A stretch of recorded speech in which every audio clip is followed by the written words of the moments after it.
চল ঘুরে আসি। যাবো তো, কিন্তু আমার কাছে টাকা নেই ভাই।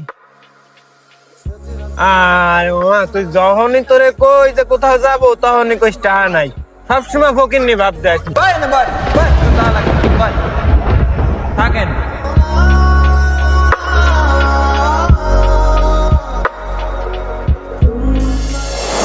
আসি বয়।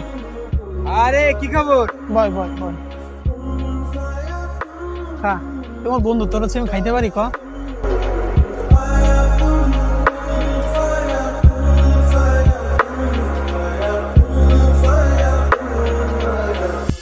ভাই বাইরে নেওয়া উচিত ছিল ভাই। ফকির নি নেওয়া লাগবে না।